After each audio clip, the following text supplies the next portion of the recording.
तो जैसा कि आप लोगों को पता होगा, हमारे चैनल का एक ही मकसद है, जो भी लोग अपने सपने को लेकर आगे बढ़े हैं और उन्हें ये नहीं पता कि आगे हम अपने क्षेत्र में कैसे अपने आप को स्किल अप करें और जो भी समस्याएं आ रही है उसका सॉल्यूशन कहाँ ढूंढे, तो इसका सॉल्यूशन आप हमारे चैनल जो कि डार्क टू लाइट के नाम से है उस पर आप देख सकते हैं। तो इसी के दौरान आज हमारा पहला विजिट था जो आदर्श इंटरनेशनल स्कूल आपके विद्यालय में है।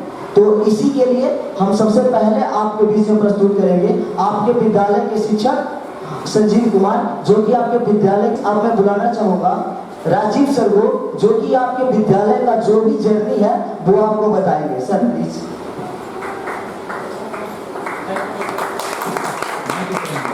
बहुत बहुत धन्यवाद सर आपका। फर्स्ट ऑफ ऑल हम अपनी बातों को रखने से पहले मैं एक मंत्र का उच्चारण करना चाहूँगा। सर ये मेरा सनातनी परंपरा है और मैं कुछ भी बोलने से पहले इस चीज़ का हमेशा हर जगह पालन करता हूँ। ओम कृष्णाय वासुदेवाय नमः। ओम कृष्णाय वासुदेवाय हरे परमात्मने प्रणतः क्लेशनाशाय गोविंदाय नमो नमः। बोले भक्त भगवान की। सर मैं राजीव कुमार आदर्श इंटरनेशनल स्कूल एवं आदर्श परिवार की ओर से आप सभी को हृदय से अभिवादन करता हूँ। देखिए मैं कोई ज्ञानी नहीं हूँ, पर मैं ज्ञान प्रेमी जरूर हूँ। मैं कोई साइंटिस्ट नहीं हूँ, पर मैं अपनी ज़िंदगी में एक्सपेरिमेंट जरूर करता हूँ और मैं उनसे कुछ सीखता भी हूँ। मेरे विचार एप्रीहेंशन से नहीं, ऑब्जर्वेशन से बनते हैं। शिक्षा का महत्व मैंने बचपन से ही देखा है। मेरे प्रेरणा स्रोत आदरणीय श्री द्वारिका प्रसाद सिंह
का जन्म 12 सितंबर 1923 ईस्वी को एक मध्य वर्गीय किसान परिवार में हुआ था।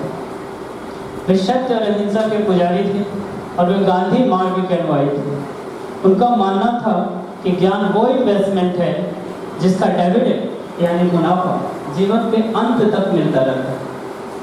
सर मैं ऐसा मानता हूँ कि एक सामान्य जिंदगी जीने के लिए इंसान को रोटी, कपड़ा, मकान के अलावा अगर किसी चीज़ की सबसे ज़्यादा जरूरत होती होगी तो वो है शिक्षा, education. As for example sir, आपके पास यदि धन है तो आप उसे गोल्ड में कन्वर्ट कर सकते हैं। सर धन हो या गोल्ड, ये दोनों का हमेशा खो जाने का या चोरी हो जाने का डर बना रहता है। लेकिन अभी यही धन को अगर आप नॉलेज में कन्वर्ट करते हैं तो ना तो इसकी कभी कमी होगी और ना ही इसकी कभी चोरी होगी। Money, ladies and gentleman, anyone can steal but knowledge can not be stolen for me. शिक्षा, किसी शिक्षाविद ने ठीक ही कहा है कि पृथ्वी पर 3 तरह के दान महादान कहलाता है। फर्स्ट ऑफ ऑल कन्यादान, सेकेंड थिंग इज गौदान और थर्ड थिंग इज शिक्षादान। महान शिक्षाविद श्री द्वारिका प्रसाद सिंह ने इस मंत्र को आत्मसात किया। सन 1962 में 11 कट्ठा जमीन खरीद कर उन्होंने शिक्षा दान के लिए योजना बनाई। हमारे नालंदा जिला का आन बान शान आज आदर्श उच्च विद्यालय, जो आज आपको द्वारका नगर स्टेशन रोड बिहार शरीफ में स्थित है, जो अपनी कामयाबी पे अभी इठला रहा है, वो कहीं न कहीं इस विद्यालय की रूपरेखा 1962 में नालंदा जिला के महान शिक्षाविद आदरणीय श्री द्वारिका प्रसाद सिंह के द्वारा तैयार किया गया था। समय के अनुसार विद्यालय सरकार ने अंगीकार कर लिया, लेकिन श्री द्वारिका विद्यालय में श्री द्वारिका प्रसाद जी के द्वारा वो विद्यालय के संस्थापक भी रहे, प्राचार्य के रूप में कार्यरत रहे। लेकिन सन 1987 में प्राचार्य रूप से मुक्त हुए और 13 जनवरी 2015 को इनका स्वर्गवास हो गया। देखिए, जीवन में मुझे बहुत सी बातों ने प्रभावित किया है। मेरा ये अनुभव है, सुनने में शायद साधारण लगे, लेकिन इसमें छुपा सार जो है वो असाधारण है, अनमोल है। धन्यवाद आप सबको, मेरा नमस्कार, आप सबको बहुत बहुत धन्यवाद। बहुत बहुत धन्यवाद सर। सर ने जैसा बोला, एडुकेशन एक ऐसा चीज है जिसके थ्रू आप बहुत सारे पैसे कमा सकते हो, लेकिन बहुत सारे पैसे से आप एडुकेशन को नहीं खरीद सकते हो। सो इन्हीं सब बातों को लेकर आपके विद्यालय आदर्श इंटरनेशनल स्कूल के प्रिंसिपल कुमार देवव्रत सर को, सर प्लीज।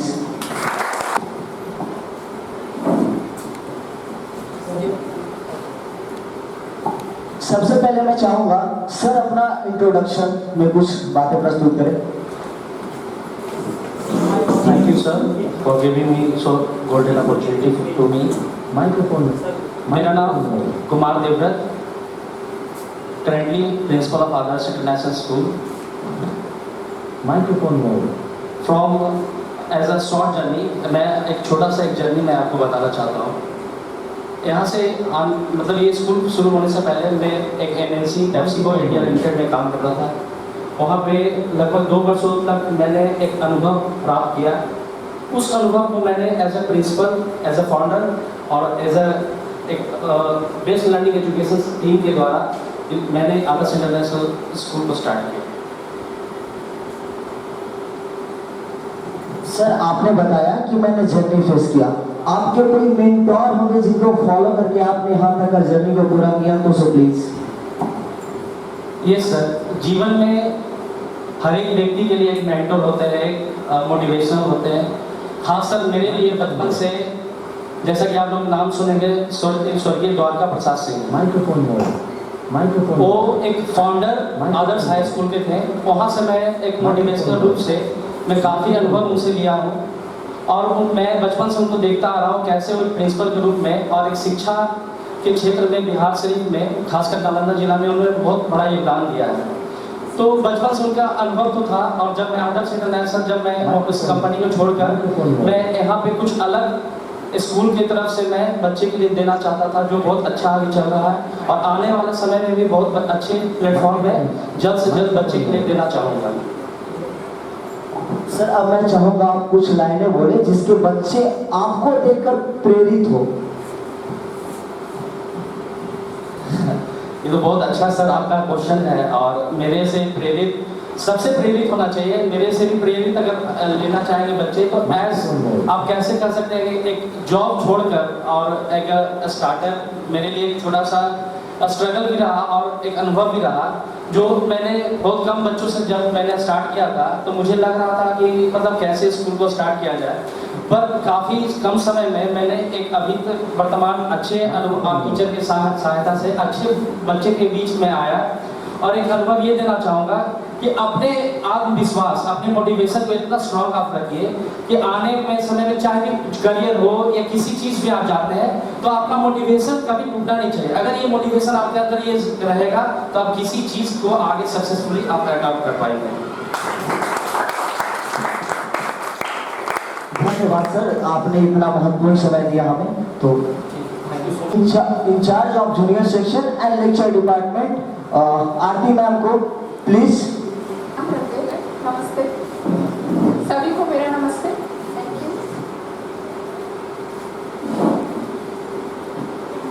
जैसा कि मेरा मैम से क्वेश्चन है, मैम बच्चे को सबसे डिफिकल्टीज आती है शुरुआती दिनों में, जो कि अपने घर को छोड़कर स्कूल की तरफ मूव करते हैं।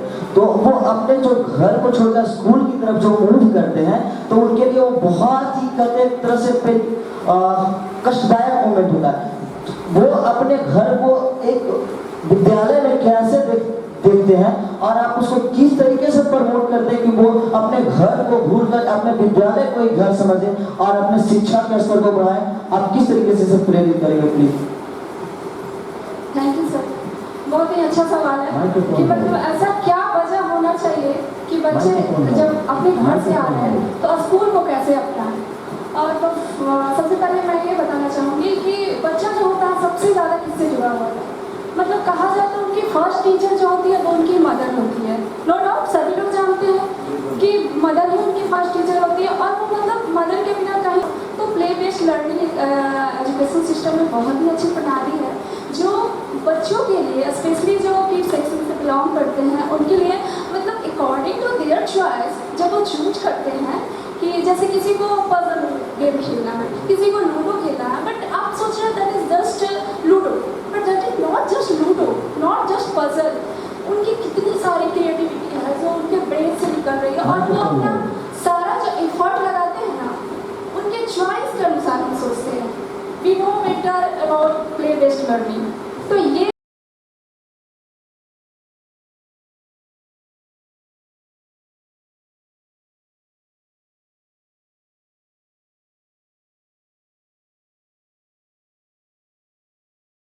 जो बिहेवियर है ना उनको थोड़ा सा यहाँ पे डालो, ठीक है। और दूसरा कि यहाँ पे कुछ एक्स्ट्रा एक्टिविटी जैसे बच्चे ड्राइंग से काफ़ी अटैच होते हैं, पेंटिंग करना, कलर्स के साथ खेलना बच्चों को बेहद पसंद है। आप उन्हें कलर्स दे दें, पता चलेगा हर बच्चे पेंटर बन गए। तो अदर से ही देने की मैम आपने बहुत अच्छे से बच्चे को जो बताया कि खेल खेल में पढ़ाई हो तो और भी बेहतर है। तो आप सभी जानते हैं कि न्यू एजुकेशन पॉलिसी इसको काफ़ी फॉलो कर रही है।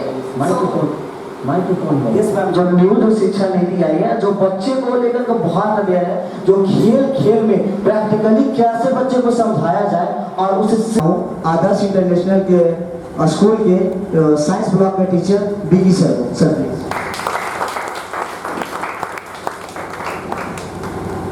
माइक्रोफोन में सबसे पहले तो मैं चाहूँगा सर अपना इंट्रोडक्शन है।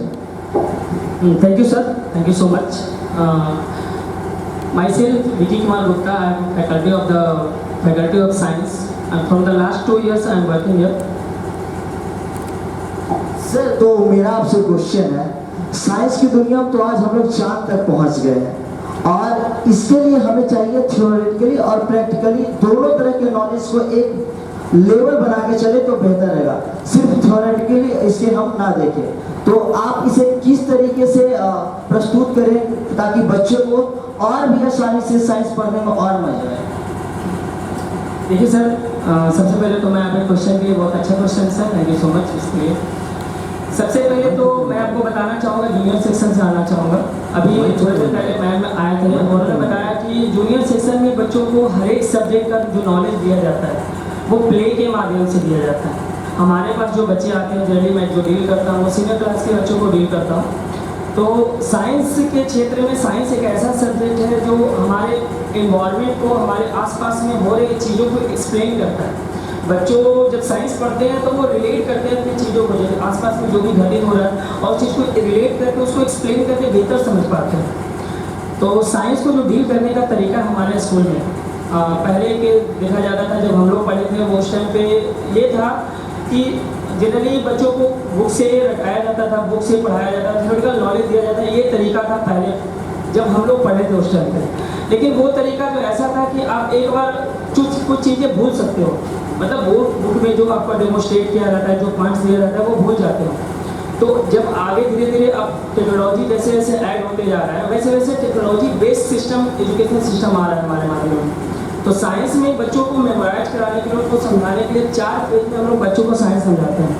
अब वो 4 फेज कुछ इस तरह से होता है ऐसा कि सबसे पहले तो बच्चों को थ्योरेटिकल नॉलेज दिया जाता है जो हमारा बेसिक है, जिससे उनका बेस तैयार होता है साइंस में। थ्योरेटिकल नॉलेज उस तरह से उनको थ्योरेटिकल नॉलेज देने समय में वहाँ पे जैसे मान लेते मैं मोटर समझा रहा हूँ, सपोज दैट मैं मोटर समझा रहा हूँ बच्चों को, तो मोटर हमारे पास अवेलेबल होता है और उस मोटर के माध्यम से हर एक पार्ट्स को पहले उनको एक्सप्लेन करते हैं। सेकेंडरी जब ये चीज़ें वो समझ जाते हैं तो उनको बुक वाला चीज़ें जो बुक में लिखा होता है लिटरेचर, वो लिटरेचर उनको नहीं बताया जाता है। उनको लिटरेचर फॉर्मेशन के लिए उनको इस तरह से कैपेबल बनाया जाता है ताकि वो अपना लिटरेचर खुद बना सके। पहला चीज़ है। सेकेंडरी चीज़, जब ये थ्योरेटिकल नॉलेज उनके दिमाग पे चाहता है तो सेकेंडरी जो सेकेंड फेज होता है साइंस समझाने के लिए, वो वीडियो एनिमेशन के माध्यम से, जैसे एनिमेटेड वीडियो जब भी आप बच्चों को दिखाते हो तो वो जब थ्योरेटिकल नॉलेज जो माइंड में होता है ना, वो रिलेट कर पाते हैं उस चीज़ को। जैसे मोटर से बता रहे हैं, मोटर में आर्मेचर हम बता रहे हैं, आर्मेचर में कॉइल्स बता रहे हैं, तो जब एनिमेशन वीडियो आता है तो वहाँ पे कॉइल्स को रिप्रेजेंट किया जाता है, तो बच्चों को रिलेट करके और भी चीज़ों को मेमोराइज हो जाता है। तो सेकेंड फेज आते आते हमारे बच्चों को थ्योरी मेमोराइज हो जाता है। जब थर्ड फेज आता है तो थर्ड फेज में हम बच्चों को फील्ड नॉलेज देते हैं। जैसे कोई भी चीज़ पढ़ाते हैं उसको फील्ड में जाकर उसको प्रोजेक्ट वर्क समझाते हैं, प्रोजेक्ट बनाने के लिए वो प्रोजेक्ट वर्क करते हैं। कुछ छोटे छोटे सामानों, घर का छोटे छोटे सामान का यूज करके प्रोजेक्ट वर्क करते हैं बच्चों को। तो प्रोजेक्ट वर्क जो होता है वो छोटे, जैसे लकड़ी का बनाते हैं बच्चों, जैसे मोटर बनाना है तो मोटर एग्जैक्टली वो लकड़ी का बनाते हैं या फिर कुछ तरह से डिजाइन करते हैं कुछ चीज़ों को।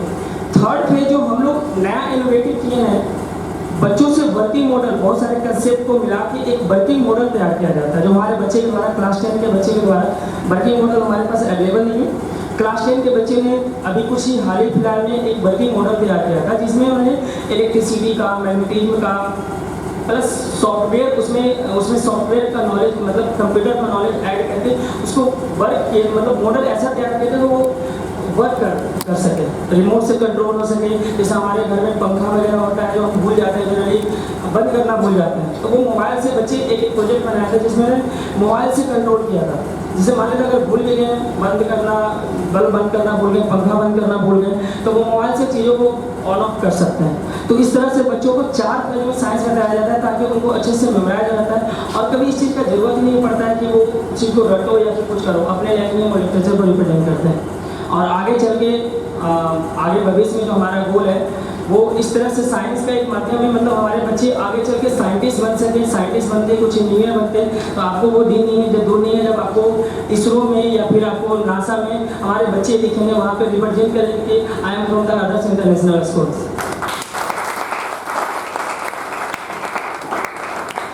सर ने जिस तरीके से साइंस को किस तरीके से पढ़ाना डिस्क्राइब किया का मतलब ये भी तारीफ का विषय है कि किस तरीके से हम मतलब प्रैक्टिकली, थ्योरेटिकली और साथ ही लैब वर्क भी सारा एक साथ सिस्टम बना के कर रहे हैं। और आप लोग को भी मतलब कि एक ऐसे विद्यालय में जिसके पास सारा फॉर्मेट अवेलेबल है जो कि आप हर एक तरीके से आप इसे मतलब कि अच्छे से कैसे गेन कर सकते हो, अच्छे से अच्छा, वो सब सर देने का प्रयास कर रहे हैं। तो सर आपने जो भी बताया, आपने गोल ही बताया, इसके लिए शुरू वगैरह आप आगे आप बढ़ेंगे, तो फिर इसके लिए धन्यवाद सर। अब मैं चाहूँगा इस विद्यालय के आर्ट्स ब्लॉक के टीचर पारस सर प्लीज।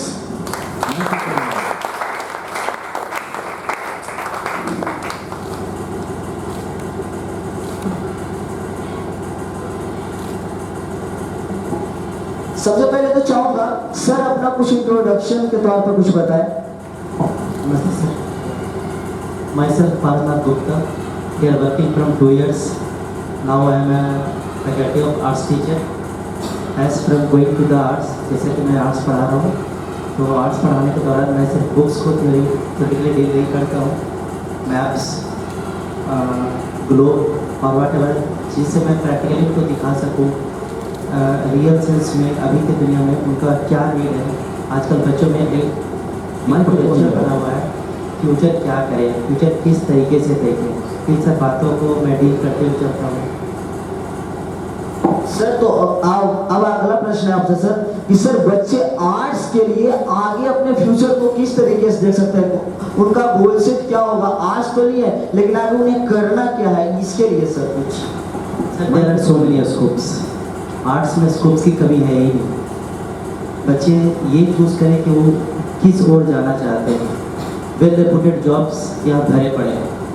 आप PCS देख लें, जज देख लें, लॉयर्स के एडवोकेट्स देख लें, बहुत सारे जॉब्स भरे हैं। डिफेंस डिपार्टमेंट देख लें, तो इन शॉर्ट जॉब्स की हम कमी नहीं, डिपेंड करता है आपके एबिलिटी पे, आपके स्ट्रेंथ पे, आपके स्टेमिना पे, हाउ फार यू आर, आप कितने दूर तक अचीव कर सकते हैं, कितनी मेहनत कर सकते हैं आप। टीचर सिर्फ एक गाइड है, आपको गाइड करेंगे और वर्क आप ही को करना है, लेबर आप ही को करना है।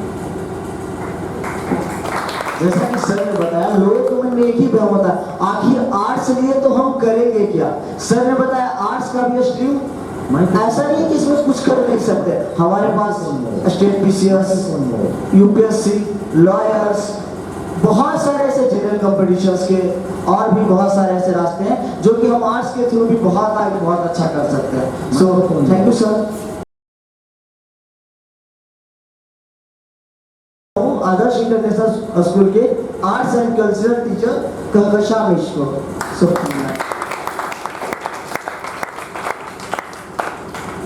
Microphone mode. सबसे पहले तो मैं चाहूंगा मैम प्लीज अपना कुछ introduction. Myself, Kahkasha Parveen. I am a teacher and art and cultural in charge, Adarsh International School, and I am joining with Connected Adarsh after 4 years. And I am very glad I am part of Adarsh.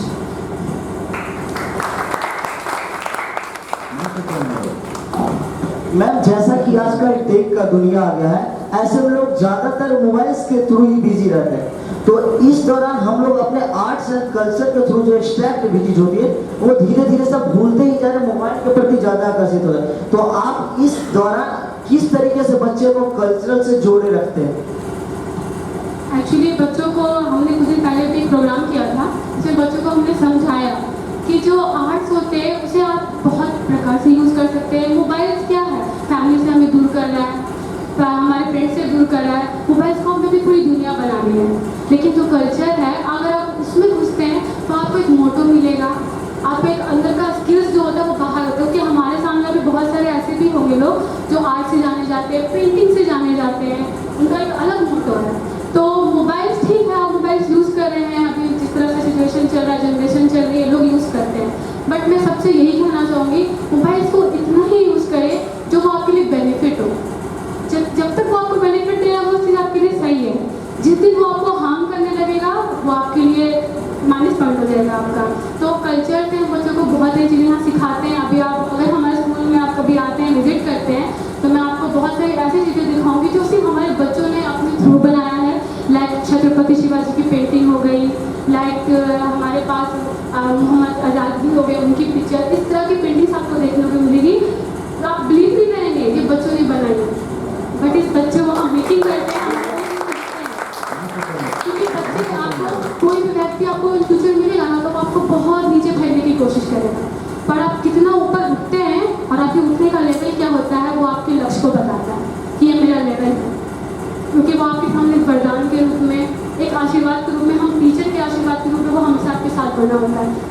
जब आप हम teachers को आप guide कर रहे हैं, हमारी बातों को सीख रहे हैं, ध्यान दे रहे हैं, तब तक आप एक अच्छे वे पे चलते हैं। इसलिए मैं बच्चों को सिर्फ एक ही लाइन बोलूँगी, किसी भी लक्ष्य को पाने के लिए इस हद तक मेहनत करो, किसी भी लक्ष्य को पाने के लिए इस हद तक मेहनत करो कि किस्मत भी बोलो कि लो बेटा इस पे तुम्हारा हक है।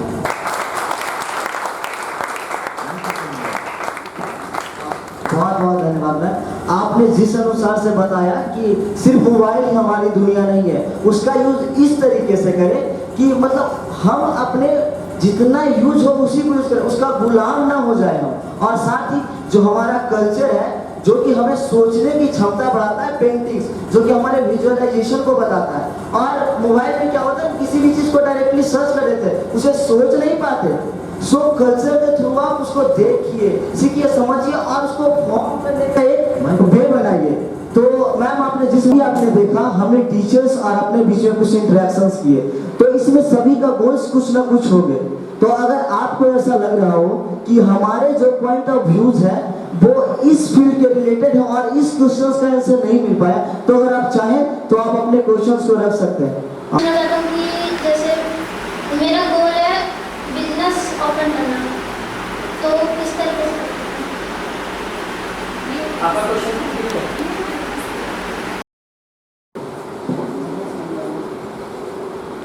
आपका एम है बिजनेस करना, can you take the place, बैठ जाइए। आपका किस फील्ड में, आप जैसे बिजनेस में बहुत सारा चीज़ है, तो आप किस फील्ड में बेसिकली आप जाना चाहेंगे? शोरूम ओपन कर देंगे। ठीक है बच्चे, आपका गोल है शोरूम ओपन करना या आगे स्टैब्लिश करना। सबसे पहले मैं आपको ये बताना चाहूँगा कि सबसे पहले आप जो पढ़ाए हैं, जो आपका पढ़ाए है, जो लक्ष्य है, उसको आप पूरा कर लें। उसके बाद आप सबसे पहले बेसिक ट्रेनिंग होता है, इसके लिए बहुत सारे कोर्सेज होते हैं। BBA हुआ, bachelor in business management, MBA होता है, मास्टर इन बिजनेस एडमिनिस्ट्रेशन, तो बहुत सारा है। आपके उसके करने के बाद बहुत सारे इंटर्नशिप मिलती है। इंटर्नशिप करने का मतलब आपको एक्सपोजर मिलेगा इंडस्ट्री वाइज। एक्सपोजर करने के बाद आप बेहतर अनुभव कर पाएंगे, क्या ये कंपनी में काम करना अच्छा है कि शोरूम खोलना है या बिजनेस स्टार्टअप करना है। सारा आपको फैसिलिटी वहाँ पे अच्छी तरह से आपको बताया जाएगा और आपको खुद एक्सपोजर होगा कि मैं बेहतर किस क्षेत्र में कर सकता हूँ। In not a business but small thing, है ना, बहुत सारा वास्ट चीज़ है, बहुत सारा बेहतर है जो आपके अंदर छुपा हुआ भी होता है। Thanks. Good morning to all, myself Babli Kumari from standard 10। मेरा क्वेश्चन बिस्मिजी सर से है। जैसा कि अभी क्वेश्चन पूछा गया था कि हमें मेरा कोई बिजनेस है और उसमें करना है, तो हमारे प्रिंसिपल सर के द्वारा ये आंसर दिया गया कि कोर्स होता है, MBA होता है, ये सब होता है। तो ये मेरा जो क्वेश्चन है वो स्पेशली गर्ल्स के लिए है कि जो सभी प्रॉब्लम को फेस करते हुए लाइक सोशल डिस्क्रिमिनेशन और कंपटीशन और एक्चुअल में सोसाइटी में जेंडर डिस्क्रिमिनेशन बहुत ज़्यादा प्रिवेल करता है। गर्ल्स को बहुत हायर एजुकेशन लेने में बहुत ज़्यादा डिफिकल्टीज यहाँ फेस की जाती है गर्ल्स के द्वारा। तो हम कैसे अपने कंट्री को रिप्रेजेंट करेंगे? जैसे अगर मेरा गोल, अगर मैं कहूँ कि बिजनेस है, तो उस अकॉर्डिंग मेरा हायर एजुकेशन गेट करने का कैसे होगा, मैं अपनी कंट्री को कैसे रिप्रेजेंट करूँगा। कोटेशन हमने यूज कर रहे हैं जिस जगह पे उनसे ये पूछा जाता है कि आप मतलब इस जगह पे आप कैसे आए हो। अगर हमने बात कर रहे हैं APJ अब्दुल कलाम सर का, तो उन्होंने काफ़ी नीचे बैकग्राउंड से आए हैं, तो उस जगह पे उनका सीधा सा जो आपका आंसर था वो ये था कि स्ट्रॉन्ग डिटर्मिनेशन, ठीक है, स्ट्रॉन्ग कंपेशन एंड प्रिजर्वेंस, ठीक है। एक में ये है कि आप अपने आप को उस जगह पे आपको बेहतर परफॉर्मेंस करनी है, ठीक है। दूसरा ये कि आपको सबसे पहले अपने आप को उस जगह पे आपको खड़ा रखना है, और दूसरा ये कभी आपको ये नहीं लगना चाहिए कि मेरे साथ कोई भी डिस्क्रिमिनेशन किया जा रहा है, ठीक है। फर्स्ट आप अपना स्ट्रॉन्ग डिटर्मिनेशन अपने साथ रखिए। दूसरी चीज़ें ये, इन केस अगर आपकी डिस्क्रिमिनेशन होती है, इन दैट केस तो यू हैव टू टैकल आपकी कि आप कैसे कंपटीशन को फेस करोगे, ठीक है। इन दैट सिचुएशन आपकी सबसे पहले इस जगह पे दो चीज़ें आती है। एक सबसे पहले ये कि आपकी सोसाइटी के अंदर में स्पेसिफिकली आपकी बात आ रही है पेरेंट्स की, ठीक है, और दूसरी आपकी सोसाइटी की। इन दैट सिचुएशन आपको सबसे पहले अपने पेरेंट्स से जो है वो आपकी बात करनी है कि आप किस तरीके से उस चीज़ को मतलब पेरेंट्स से आप कैसे करेंगे। उसके बाद Respected principal sir, hardworking teachers, and all my dear friends, I ask a question from respected Rajiv sir. Sir, my goal of my life is I become a member of Indian Air Force. So sir, which type of examination that are coming, and I crack the examination in my coming life.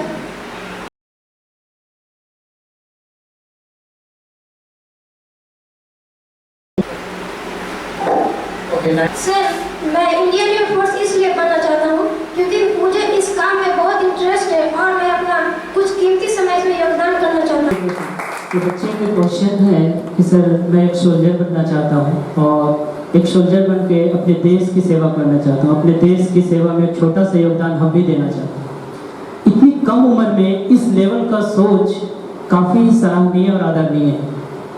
बच्चे Indian air force में जाने के लिए अभी जो आपकी study चल रही है, ये शैक्षणिक स्टडी चल रही है और उसमें दोनों चीज़ें से आपको पूरी तरह से तैयार रहना होगा। एक शारीरिक रूप से और दूसरी मानसिक रूप से। यदि आप मानसिक रूप से तैयार हैं तो ज़रूरत पड़ेगी आपको शारीरिक रूप से तैयार होने की। और इसके अलावा एक चीज़ की जो सबसे ज़्यादा ज़रूरत होती है वो होती है शिक्षा, नैतिकता।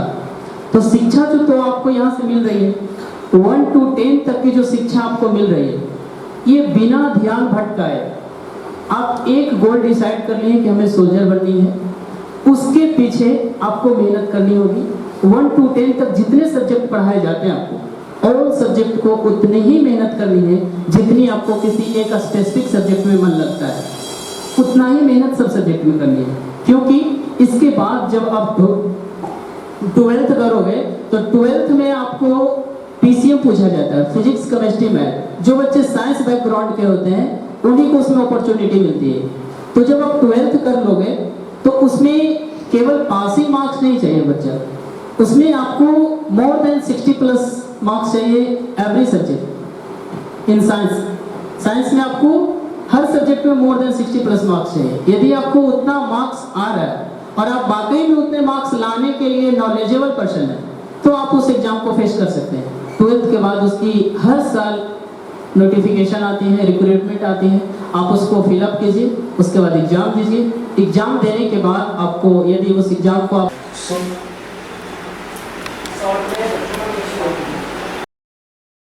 Good morning to all of you, sir. Myself, Anurag Singh from Standard 10. I would like to ask a question from respected Paras sir. Sir जैसा कि हम बिलोंग करते हैं, पुअर फैमिली से हम लोग बिलोंग करते हैं, और आफ्टर जैसे हम लोग अभी 10th क्लास में हैं, लेकिन आफ्टर 10 कोई है ऐसा है कि जो रिच फैमिली से बिलोंग करते हैं, और कोई हम है कि पुअर फैमिली से बिलोंग करते हैं, बट उनको जो रिच फैमिली है उनको हायर एजुकेशन के लिए अच्छी जगह पर जाना हो, लेकिन हम लोग को शायद कुछ इकोनॉमिक्स प्रॉब्लम के कारण हम लोग छोटे रहे, लेकिन आगे जाके जब हम लोग जाएंगे तो कंपटीशन तो एक ही जाएगा, हम लोग उन्हीं के साथ कंपटीशन करेंगे। सर जब एक गैप हम रिच और एक पुअर के बीच में जो गैप बन गया, सर इसको हम टैकल कैसे करें, इसको हम लोग इक्वल कैसे करें? दोनों का सिलेबस एक है, दोनों के क्यूरिकुलम एक है, जो बुक का इंफ्रास्ट्रक्चर है वो भी सेम है, पैटर्न सेम है, ठीक है।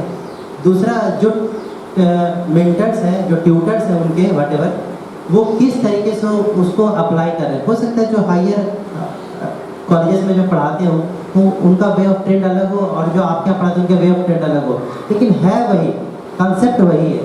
तो आप सिर्फ कंसेप्ट को फॉलो करें, और अगर आप इस चीज़ को बहुत लार्जली ले रहे हैं कि जो एक बच्चा है हाई अथॉरिटी में पढ़ रहा है, हायर स्कूल्स में पढ़ रहा है, बहुत सारे फैसिलिटीज के साथ पढ़ रहा है, तो वो बहुत अच्छा कर जाएगा। तो इसके बहुत सारे ऐसे एग्जाम्पल्स मैं आपको दे सकता हूँ इंडिया में ही, और इन शॉर्ट बिहार में भी। आपके जस्ट बगल में आदर्श IAS स्कूल है, बहुत सारे IAS यहाँ से बनकर चले गए, उन्हें दिल्ली जाने की जरूरत नहीं पड़ी कि वो दृष्टि में जाकर तैयारी करें, यहाँ जाकर तैयारी करें, वो आदर्श से ही वो UPSC क्रैक कर चुके हैं। तो अब मैं चाहूँगा विकी सर के लिए किसके पास क्वेश्चन है? My question is from Vicky sir. My aim is become an IAS officer. Sir तो मैं ग्रेजुएशन के बाद अपने एग्जाम कैसे क्वालिफाई कर सकती हूँ? बच्चों के पास बहुत सारे ऐसे क्वेश्चन होते हैं, ऐसे डॉट्स मोस्टली पर्सन के पास होते ही हैं। पहले तो बात तो ये है कि अगर आप डिटरमाइंड हो बच्चे कि आप क्लास 6 में डिटरमाइंड है कि आप IAS ऑफिसर बनना है, तो IAS ऑफिसर बनने के लिए आपका सिलेबस एक बार देखिए। सिलेबस जो उसका होता है, मोस्टली क्वेश्चन जो पूछे जाते हैं वो आपका एक पर्टिकुलर सब्जेक्ट वहाँ पर चूज किया जाता है। जैसे आप यहाँ पे सोशल साइंस पढ़ रहे हो ना, वहाँ पे एक पर्टिकुलर सब्जेक्ट आपका हो जाएगा, ज्योग्राफी, पॉलिटिकल साइंस, हिस्ट्री। तो आप एक सब्जेक्ट को बहुत स्ट्रॉन्ग बनाइए, और स्ट्रॉन्ग बनाने के लिए ऐसा कुछ नहीं है कि आपको बहुत सारा रट्टा मारना है। जैसे मान लेते हैं आप ज्योग्राफी को स्ट्रॉन्ग बनाए, आप हिस्ट्री लेके अपना पर्टिकुलर सब्जेक्ट करना चाहते हो, तो आप NCERT या क्लास 6 से 12 तक का NCERT सिर्फ रीडिंग कीजिए ना, पर डे एक बार रीडिंग कीजिए अपने सब्जेक्ट को, जो आप पर्टिकुलर सब्जेक्ट में करना चाहते हैं। एक सब्जेक्ट आपको चूज करना होता है, वहाँ पे ऑप्शनल सब्जेक्ट होता है। ऐसे क्वेश्चन आपको 8 सब्जेक्ट से पूछा जाता है, लेकिन एक सब्जेक्ट आपका बहुत स्ट्रॉन्ग होना चाहिए, जहाँ पे आपका उसका एग्जाम होता है 300 मार्क्स का, आप प्लस उससे रिलेटेड क्वेश्चन भी पूछा जाता है आपका इंटरव्यू में, तो वो पहले स्ट्रॉन्ग कीजिए। NCERT बुक सिर्फ पढ़िए, आप सिर्फ NCERT बुक का लाइन टू लाइन आप समझिए और उसको रिलेट कीजिए, रटने की जरूरत नहीं है, उसको रिलेट कीजिए, उसको मेमोराइज करने की कोशिश कीजिए।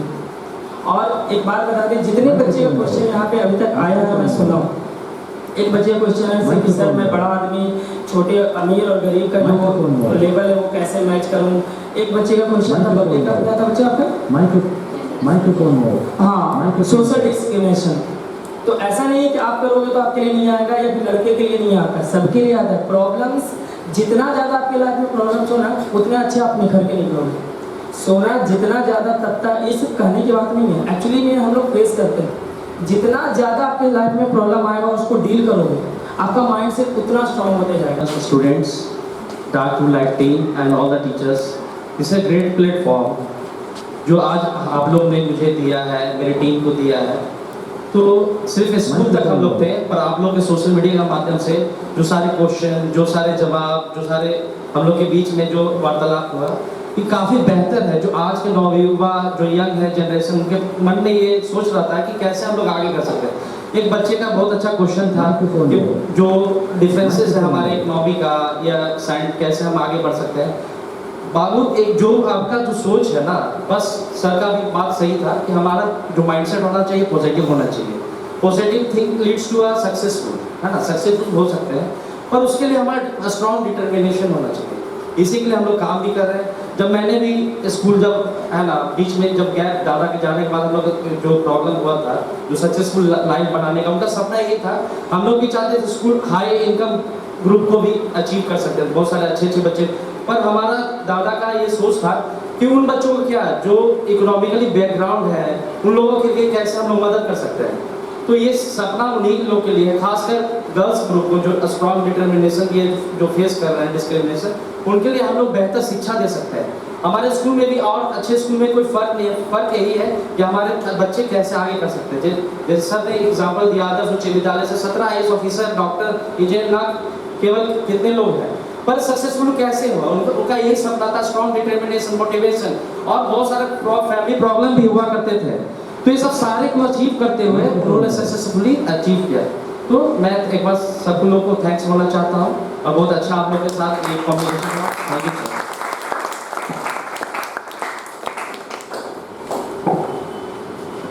तो आप लोगों के कोऑपरेशन के लिए दिल से धन्यवाद, जो आपने अपना बहुमूल्य समय निकालकर हमारे इस चैनल को दिया।